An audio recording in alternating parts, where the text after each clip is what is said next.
Ginpanindugan ni 2nd District Caloocan City Representative Edgar Arice sa iyang manifestasyon sa Kamara kagabi nga hindi sala ni Kiko Barzaga kung nga manubo ang pananawan sa mga tawo sa Kongreso kasunod sa mga eskandalo nga isang flood control projects kag budget insertions. Lakip sa nangin kontrobersyal nga mga post ni Barzaga amo ang pagtawag sinianay sa Kamara nga crocodile farm. Bagay nga sano kay Arice, refleksyon man sang pananawan sang madamo nga mga Pilipino sa Kongreso. Gintawag na Arice ang desisyon sang Kamara nga tyranny of the supermajority. Agud suno sa iya nga mapaayo ang buot sa mga tawo sa pwesto nga na-offend bangod sa mga ginapanghambal ni Barzaga. Ginpanindugan man sini nga wala sang record sang pagpangawat si Barzaga kag wala sang conflict of interest ini kaangay sa mga kontraktor kag mga involved sa budget insertions. Nasabi ni Kiko Barzaga sa kanyang FB post, "This house is a crocodile farm." This is not just himself speaking. Actually, it is a reflection of what the people think and view us. Honorable Arice, have another minute.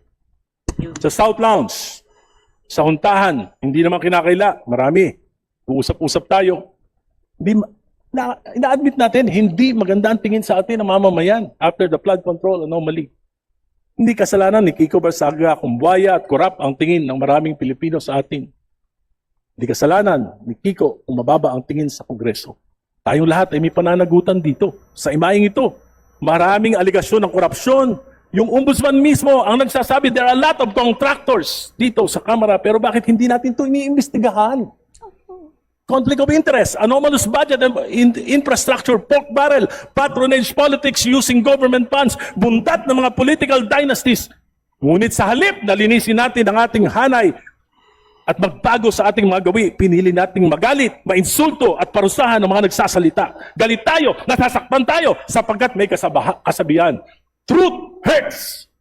Si Representative Edgar Arice, nagpamangkot naman si Leyte 4th District Representative Richard Gomez kung malimpyo gid man bila sa letanan. Kasunod sang rekomendasyon kagabi nga kakason bilang kongresista si Barzaga. Suno kay Gomez, dapat nga pabayan nga ang mga taga Cavite ang magdesisyon kung kakson nila sa pwesto si Barzaga kag ina mahimo paagi sa eleksyon. Dear colleagues, tayo Kiko ay binoto ng mga taga Cavite sa distrito niya. Hayaan natin na sila ang magtanggal sa kanya by not voting for him in the coming elections. Dear colleagues, let us examine ourselves. Tayo ba ay talagang napakalinis? Tayo ba ay hindi rin baliw paminsan-minsan? Meron din naman tayong mga colleagues dito na gumagamit ng social media kung ano-ano sinasabi sa atin. Minumura rin tayo paminsan-minsan. Diba? Discipline him. Reprimand him. Suspend him as much as you want. But for us to take him out, let us not put this action of expulsion in our own hands. Let the people of Cavite in his district decide for him and not us for these reasons.